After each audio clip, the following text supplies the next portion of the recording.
This channel, welcome to the edition of 60 Minutes Nigeria. I am Wilson on Marshall. Well, not to worry. Osamudame Agbolao will be back next week. Okay, he went on his annual leave. All right, or work they say and no play make jacket or boy, but all the same. At the same broadcasting, definitely the show must go on. Today is all about the minimum wage. Have you heard about the term exclusive concurrent lists? Yes, exclusive lists and of course concurrent lists. It tends to portrays the importance of a particular bill, a particular law, a particular order, you just name it, in the Senate. If it's in the exclusive list, that means it's treated with so much care, with so much concern, with so much alacrity, allow me to use that word, so to speak. With the concurrent, well, not in the federal government coffers, the states, the local government, you just name it, can handle that. So that is where the issue of the minimum wage is right now.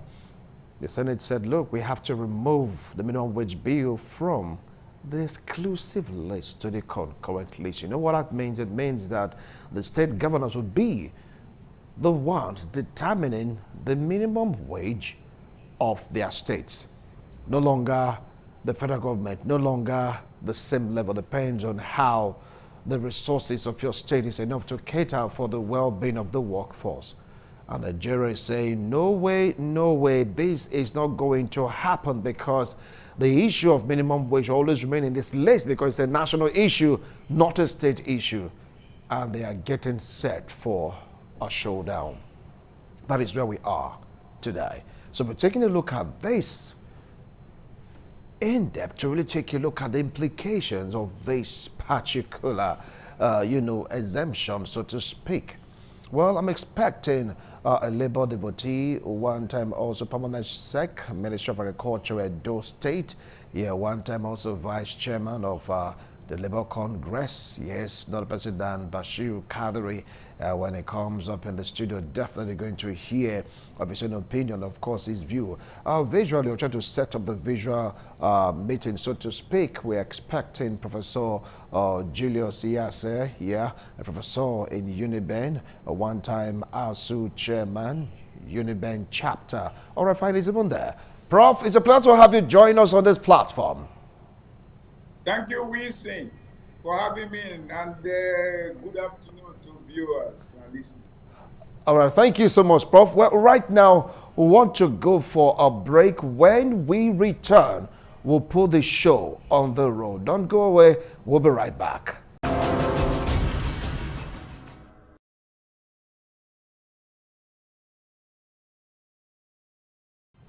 Thank you so much for staying tuned. If you just joined us, this is 60 Minutes Nigeria, reaching you live from Benin City, Edo State, South Nigeria.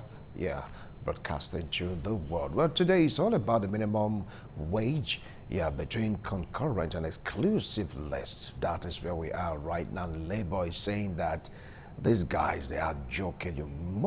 You shouldn't, you can't move that particular minimum wage issue from exclusive to concurrent, or concurrent to exclusive. A little bit topsy-turvy in a way, but Professor Julius here to really throw more light on this, as we expect Bashir Kadri to come join in the discussion. Prof, what do you have to say about this development? Well, Wilson, thank you very much again for having me. The truth about it is that labor unions and then the laborers of this country have lost ground to the rulers and then leaders. That is the honest truth. You can imagine, for instance, that the major thing, the welfare of Nigerians are being moved from exclusive list to concurrent list. What that means, for instance, looking at your definition, is that it doesn't really matter what happens. That is the way it is. You are ceding the fate of workers to politicians, to governors at the states. Before this time, we know what has subsisted because the governors in many states have refused to implement, the directive by the federal labor law. That is it. Many of them till now, even from 18,000 to 30, from 30 to 70, some are still even at the 18,000 level, refusing to even implement the 30,000, not to talk of the 70,000 that we now have in so many states. But what I can advise here, what I am seeing here is that has labor itself been able to enforce the new labor law in all the states? That is the issue. The last time Ajero went to Abia, wanted to insist on one, he was browbeaten, he was beaten blue-black. That's it. Has anything happened? Just to say that these politicians are more vicious than even the military.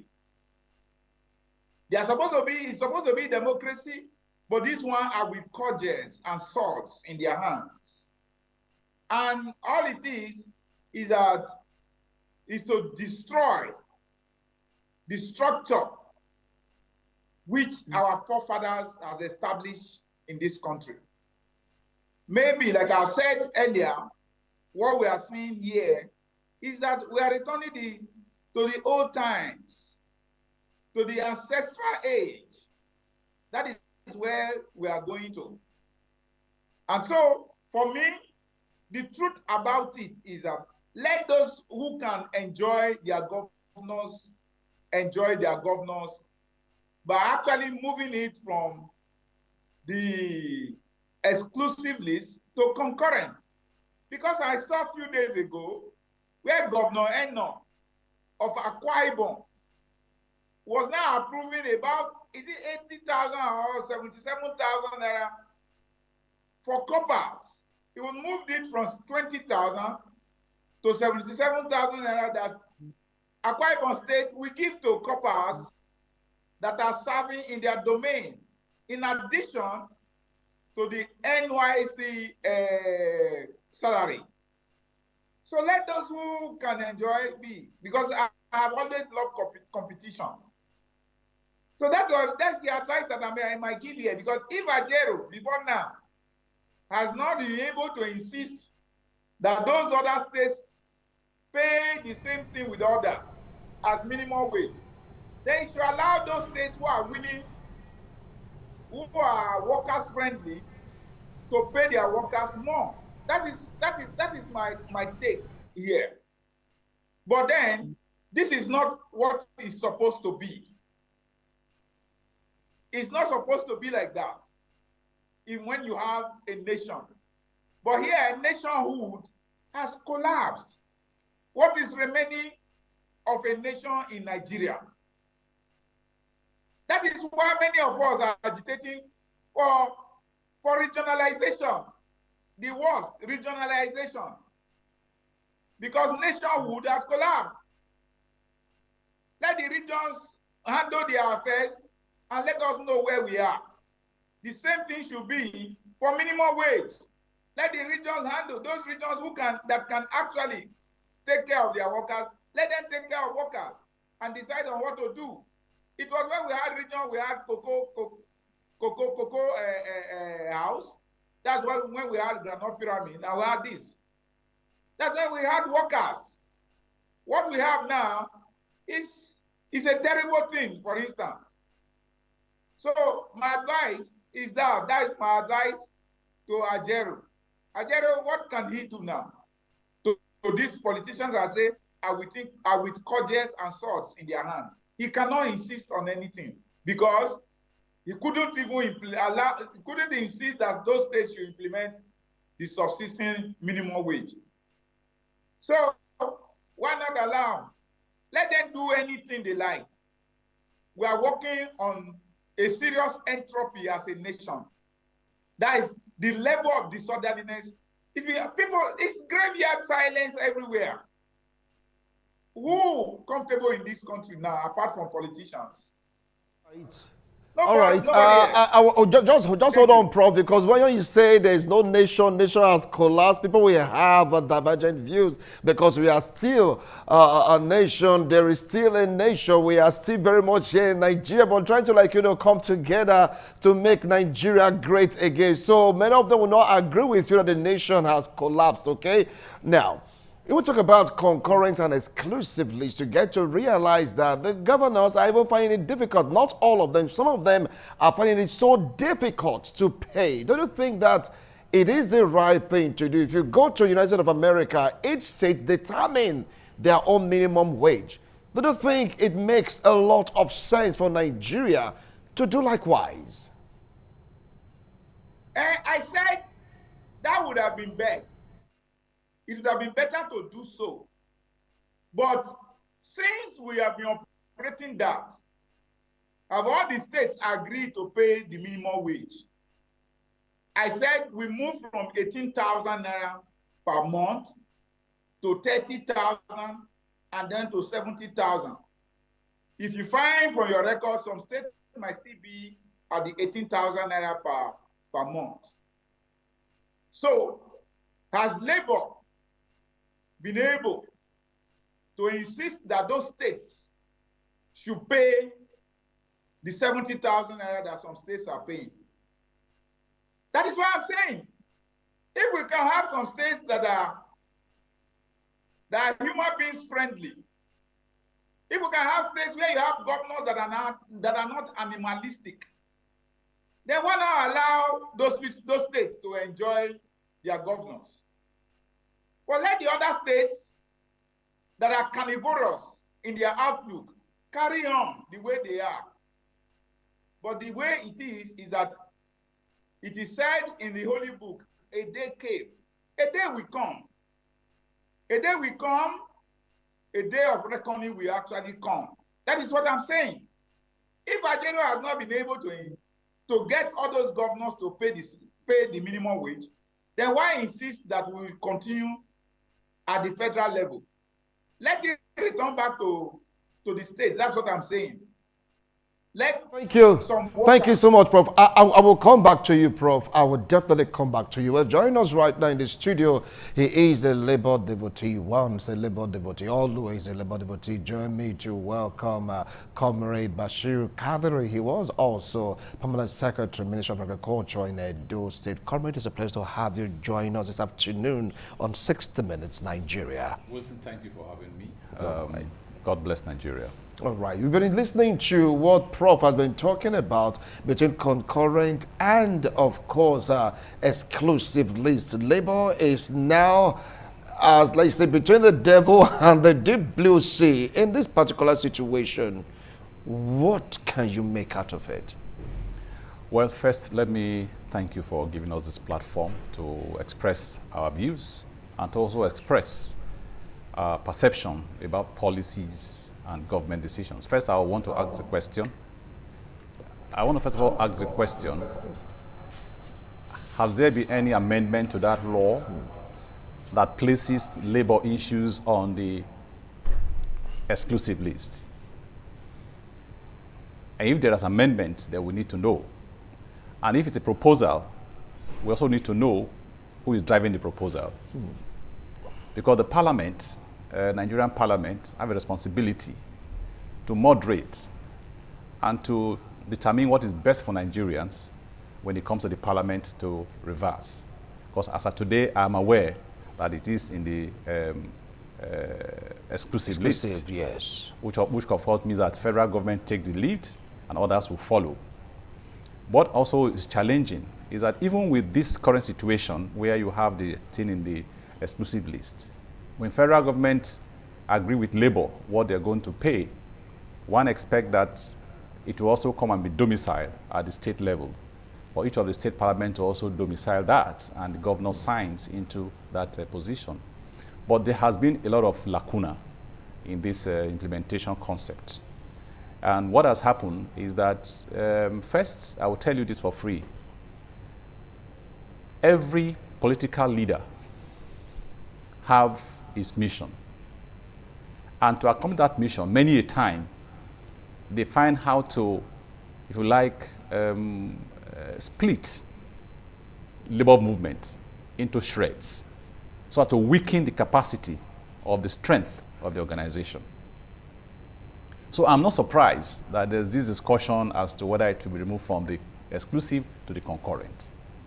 Because whether you like it or not, the governors themselves are also political leaders. Even before the issue of the concurrent and exclusive matter that we're talking about now, how many governors are implementing the minimum wage? How many?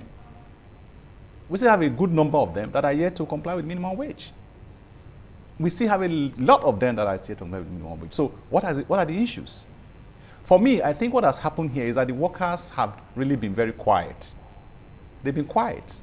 Because by the law that established the minimum wage, once the minimum wage is passed and it's a minimum wage, a worker has a right to go to court and sue the government for reneging in the law, for breaching the law. That has never happened. It has never happened before. I've never heard it. That any union will sit together as an organized workers union to say, we are taking government to court for refusing to pay workers the minimum wage. Because it's a law. And because there are no sanctions, and that is why people take it for granted. They pay what they want to pay. They choose what they want to do without recourse to what the law says. That is the subject matter. So for me, I think it is a time that the labor movement should wake up and begin to drive the process to change the narrative. Because the charter of demand of labor movement is clear. The first item is salary of the workers. It's fundamental. Their welfare is fundamental. They talk about motivation. And you talk about, of course, the security of the job security. Some time ago, one government just woke up, the next thing they did was to say people are downsize and right size. They brought a new language, calling right size and downsizing. And you know, when they want to do this, they find new language to introduce into the lexicon and to create an impression so that nobody will think that they are mischievous. We do regard to the language. Because it is out of mischief for you to sign an agreement with somebody only to renege on that agreement. You signed. There was no gun on your neck. You signed that I'm going to pay the minimum wage. And yet you're not implementing it. And when they ask you, you create stories. Now it is then you say there's no fund. Now in the country, there are funds now. No state government will tell me that they have not got an increase of the state allocation from federal purse when this new era came. None of the government will tell me. What they have got is several times over what they normally get. They get much more than they used to get in the past. Don't forget that recently, the federal, the FAC, what they shared recently is 1.6 trillion. What the revenue was at the time was 785 billion, between that range and 800 billion. That's what we are sharing. But today, what we now have is 1.6 trillion. So there's an increment. There's almost twice increment. So what is the rationale for all of these news stories? Or to undermine the workers? Even to pay them 70,000, the subject matter is as if it's impossible. And now you're now going to create more problems. But I agree to the extent that the issue of federalism talk about autonomy of the states and that nobody dictates for the state what they should do. But we should consider the peculiarity of the workers. And that's the subject matter here. All right. I'll come back to you, Comrade. Let's move over to Prof. Well, Prof, it is like everyone wants to go by pay as you go. After all, you opined, which you rightly said, that some governors in the Federation have not been able to pay that 17,000 naira minimum wage. Do you think it is the right thing to do, knowing fully well that according to the labor law, there should be a review of this minimum wage? Yeah, that 2 years or 5 years. It was 5 years before that, 5 years now, 2 years now. Some governors, according to reports and according to their allocation, cannot cope with this increment over the years. I don't think they're making a valid point by saying remove it from the exclusive list to the concurrent list. Let the governors determine what they can pay. Is it true that these governors cannot pay ordinary 70,000 naira to our workers? What is the workforce of any state? How many people are really working in this country? We are aware now in many homes, go to homes and find out that most of the graduates are sitting at home.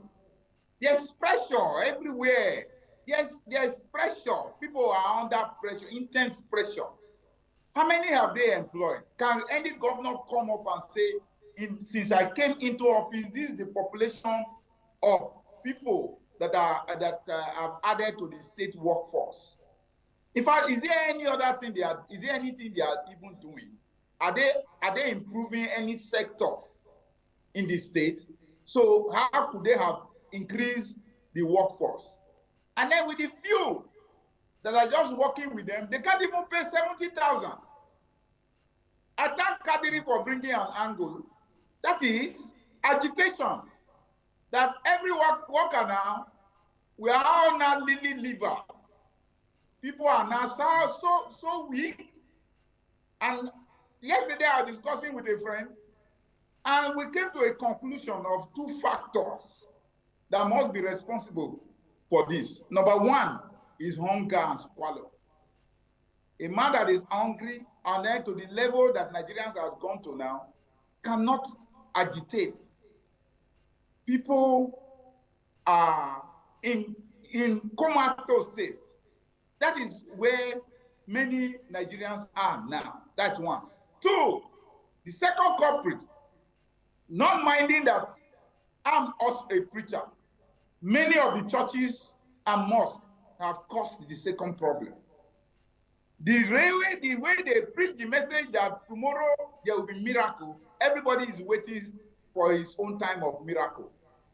And whether miracle will come, I don't think they are going to look at, even go into details.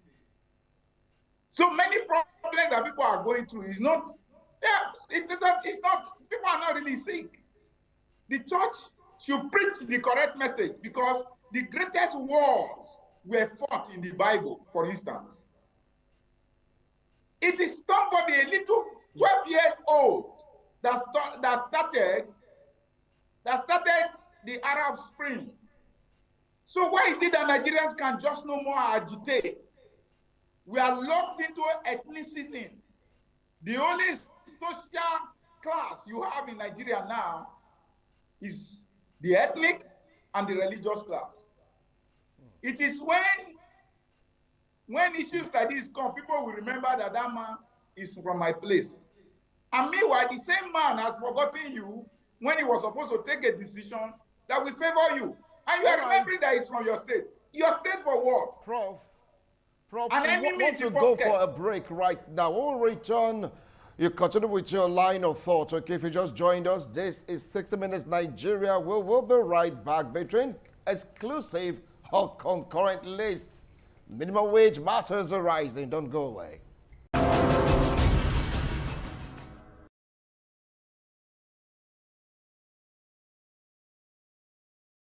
Thank you so much for staying tuned. If you just joined us, this is 60 Minutes Nigeria. We're talking about minimum wage between concurrent or exclusive lists. And I have labor devotees here with me in the studio. Yes, both of them are labor devotees. You know, Professor Julius Iyase, one-time ASU chairman, Unit Bench chapter.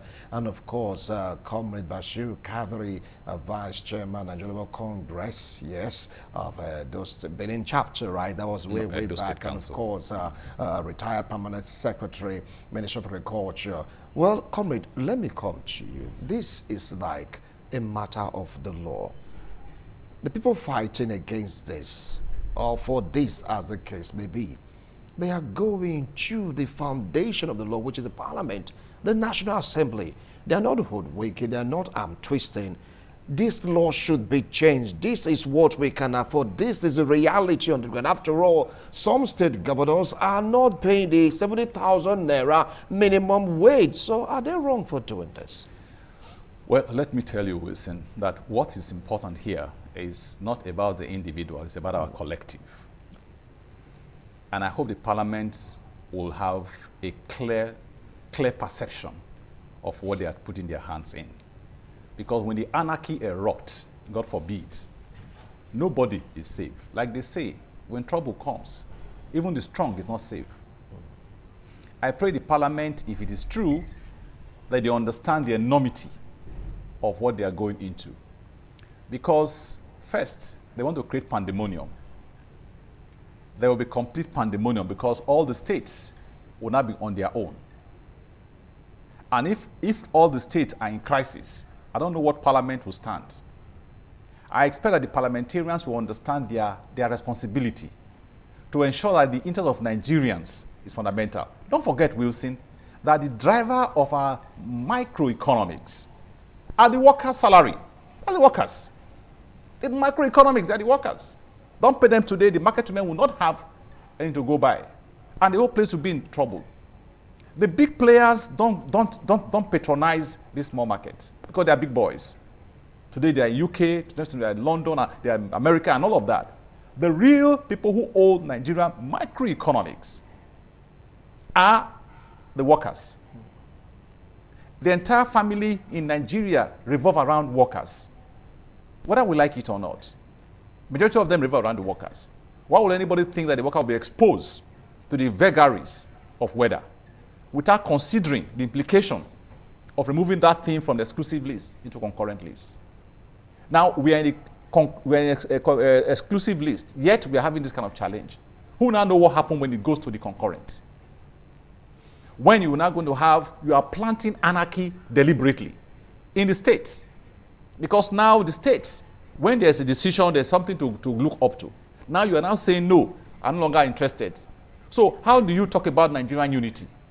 How do you talk about Nigerian oneness when the system is being managed by anybody's opinion at the level of the state? No, this is not anybody's. This is governor's opinion. I'm not anybody's opinion. Hold on a minute. Hold on a minute. This is governor's opinion. Hold on a minute, my dear. When I say anybody opinion, yes, I'm not oblivious that there are governors in the state. I'm not oblivious of that. But what I'm saying is that the centrality of this managing this particular matter has been one of the shock absorbers that have helped the country to keep us strong. My dear, let me tell you, if you use hunger as a weapon, prepare. The consequence of that might come back to you. Because when the hungry man gets tired of his hunger, he's like a man pushed to the wall. He will turn back and ask you, what are you pushing me for? At that time, you fear no death.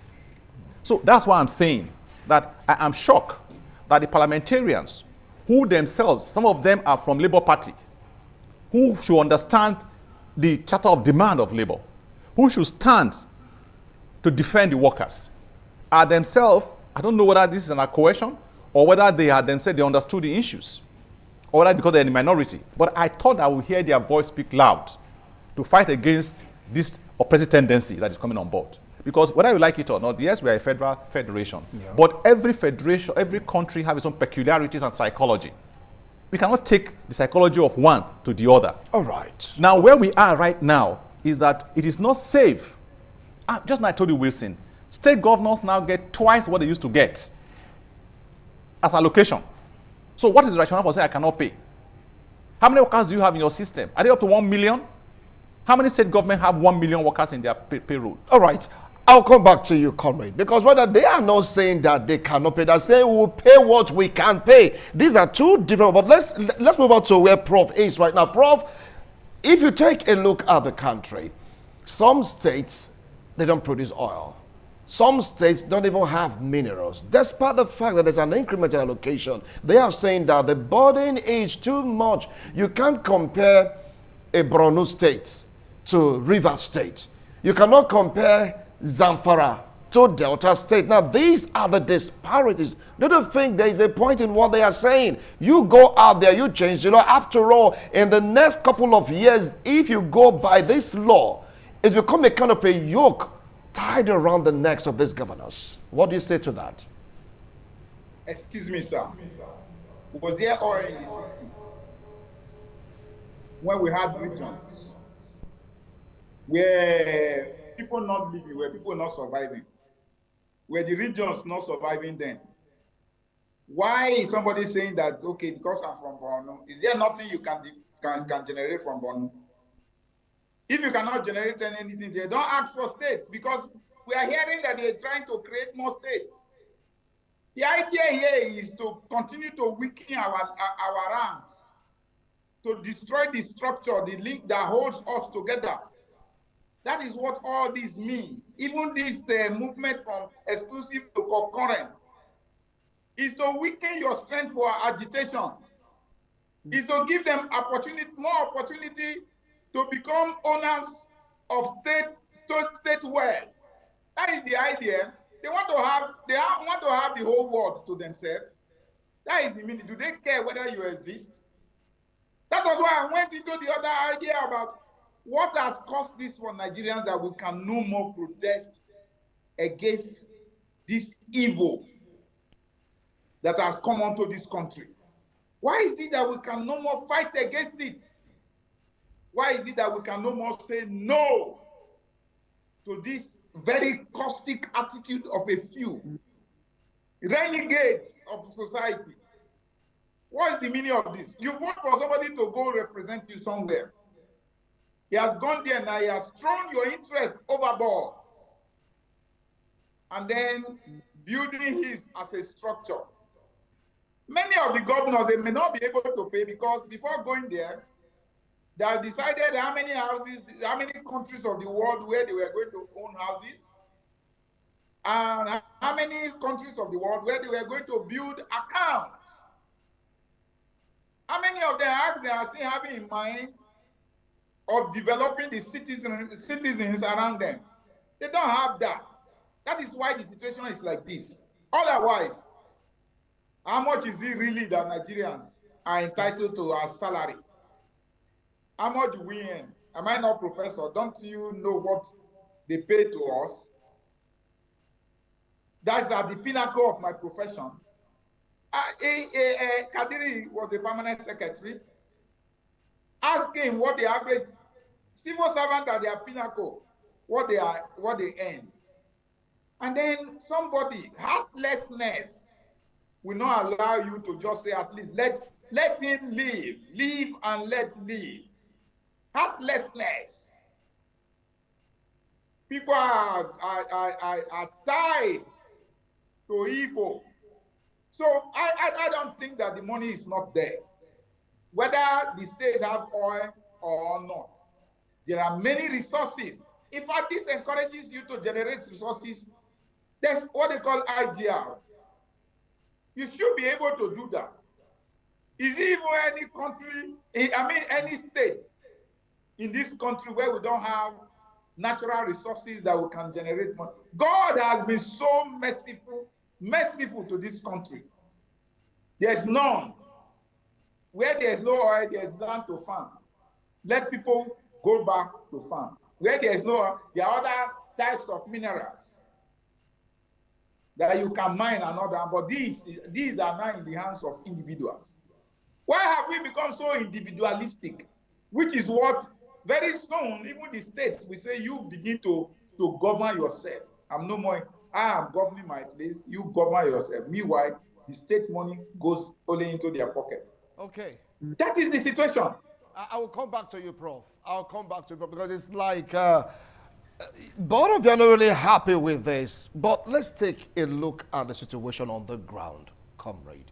You get to realize that this issue is like a case of back and forth. Prof said it's a case of heartlessness, that these governors are beginning to calculate the number of houses they will have in cause of being a governor, the number of countries they will travel to. But we are talking about governance here. You know that some of these states, they're impoverished.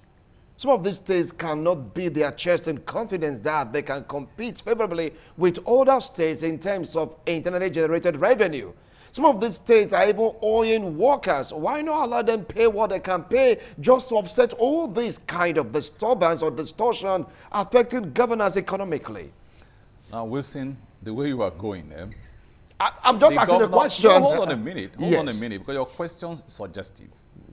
Now, what you are simply saying is that if the government want to pay somebody 10,000 naira per month, you should just pay him, because that's what they can afford. That's what you are saying. It's a question of accent. No, hold on. I just want to put your question in perspective before I respond to you. Now, let me tell you, it's not about an opinion. It's about what is reason, what reason carries. To arrive at minimum wage, there are fundamental indicators, indices that are used.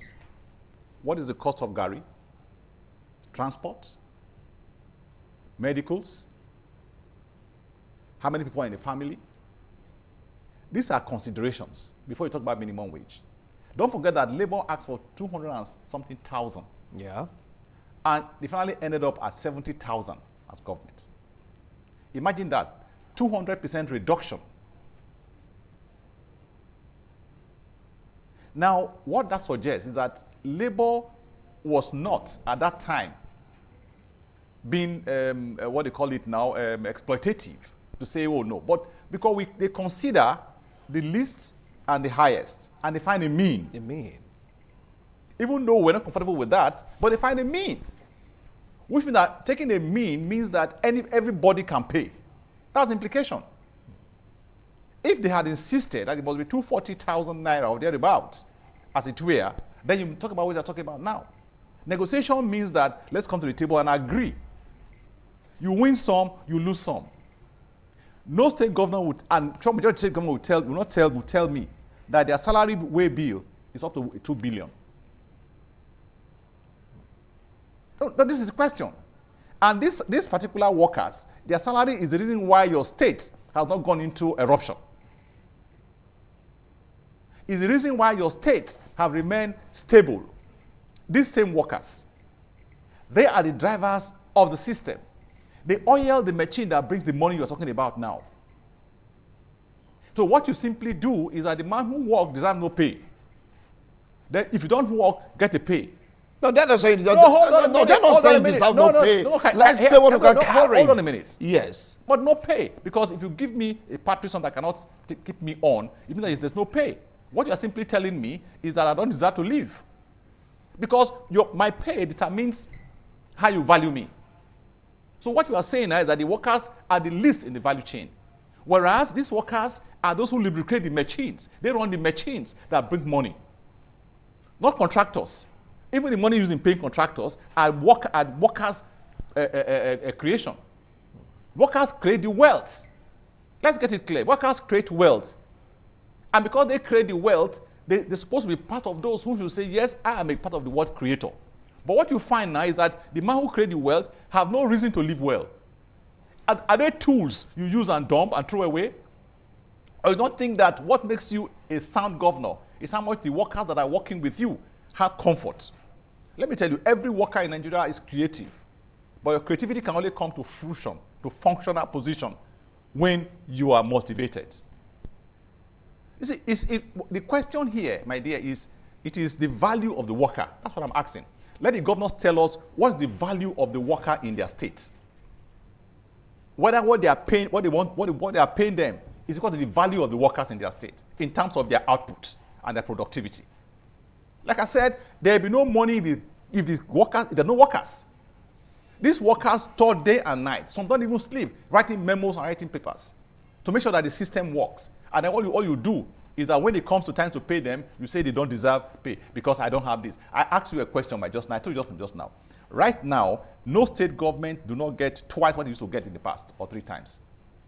Because the FAC has gone from 800 billion to 1.6 trillion. Which means that about 100% increase has come. Okay. So tell me, when this particular thing was happening, you were talking about the state cannot pay. You tell me now whether what comes to their state is not twice what they normally get. Good question. Good question. Let's get straight down to where Prof is. Prof, are we going to be seeing a response from Labour? Because Ajero is saying there will just be a showdown because these people, in quote, they are joking. I mean, if finally is done, that is being removed from the exclusive to concurrent list, do you feel that Labour will strike? After all, this isn't the first time they've gone on a rampage, but still, Nigerian workforce and Nigerian populace didn't really see the impact of the strike or down to, so to speak, with all due respect to Labour. That is why I'm trying to posit this. Are you sure? Is Ajero sure that it's not taking a stroll? Because when you are taking a stroll, there's nobody following you. Is Ajero sure that the workers are still with him? Because there have been so many issues he went on strike for without achieving any. The cost of fuel has remained at cutthroat. We went on strike severally for that. Did the price change? Did anything change? Was he not beaten somewhere in his area, in his state? So many things have happened. I've said that Nigerian politicians are worse than the military. And I said they are with sword on one hand and with cudgels on the other. So what can you do against these caustic men? It's unlikely you can do anything against. We show down. I think what the labor need to do is to go technical, go back to reconscientization of the people.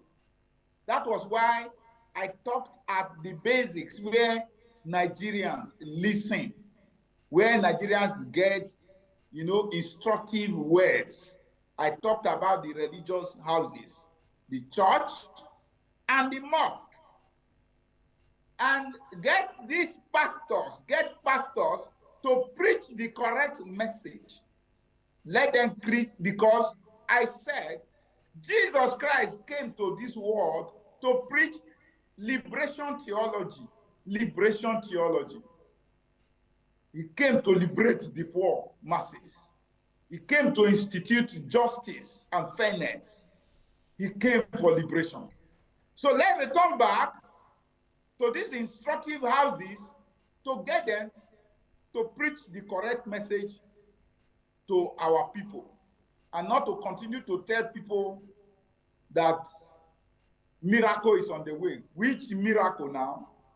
And all that. Let the people get the truth and let us know where we are. Let's be conscientized that if people don't give you what is due you, you fight for it. Me, I've been in the university since the early 90s. There is nothing extra we got without fighting for it. So let's fight for whatever. Anybody that is trying to dehumanize us, we need to wrestle comfort from them. Because right now, no Nigerian is living in comfort. All right. So that is it, we see and Nigerians. Okay, I'll come back to you, Prof, if time permits. I will come back to you. I'll come back to you if time permits. Well, you heard him. It's like Nigerians have lost faith in labor. It is not the first time labor would be like, we're not in tune with this. They'll go on strike.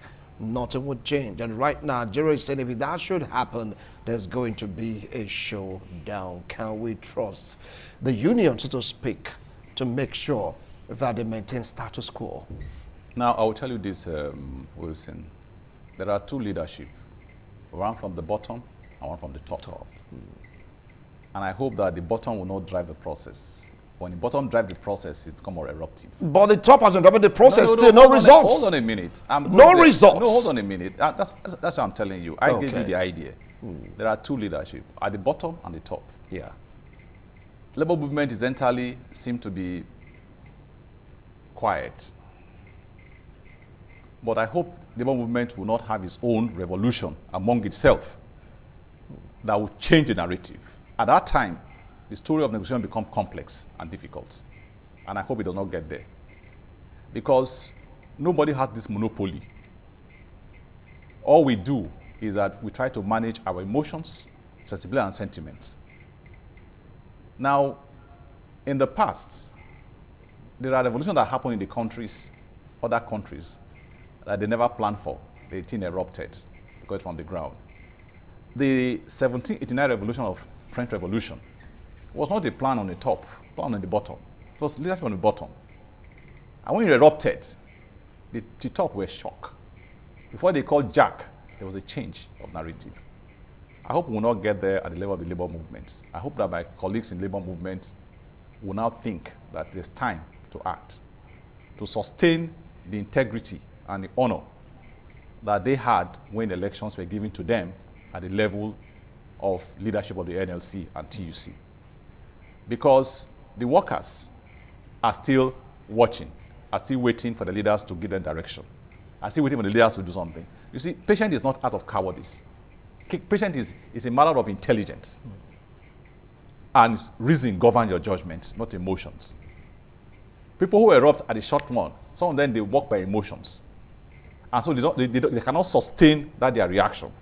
But people who react after a long while, they react from the point of reasoning, not emotions. And they can sustain that tempo.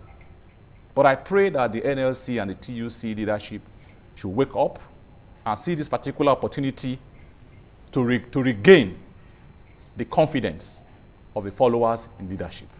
Because when leadership has no people's confidence, even when it calls for action, people are simply, is it possible? Let us not.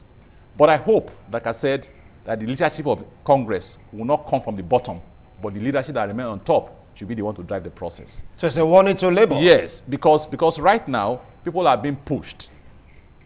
Because like I said earlier today, if we don't manage this thing well, the states will be grounded.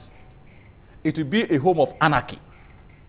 Because I can imagine what is happening now, that state governors say we can't pay. I mean, they have got twice their allocation. And yet they still sing the same song, we can't pay. I do not know what we cannot pay means. Is it a new word in the lexicon? I mean, maybe it's a new English language. Because I do not see what is the rationale. What is your workforce? How much is your salary that you cannot pay the workers? Every worker you see, majority of them have 4 dependents each. Thank you. The minimum. Which means Thank you. that multiply that by 4. You have a number of people that are there. And then you are telling me that the people do not deserve. Thank you so much. Our time is up. I think we can just go on and on, but we have to work within the ambit of time given to us. Prof, I appreciate a wonderful analysis. You said almost all that you wanted to say. Talk about the religious centers, churches, and most traditional institutions. They should come out and talk about it. And of course, there's a lot of warning talking about Comrade Bashir Kadri said, look, hope will not develop a situation whereby the bottom will not be the one dictating for the top. We pray it shouldn't get to that. Well, we are still watching. Let's see what the next move will be after. It's like, a chess game. Exclusive to Concurrent. Who is it going to favor? That's it on today's edition of 60 Minutes Nigeria. Thank you so much for being a part of it. Bye for now.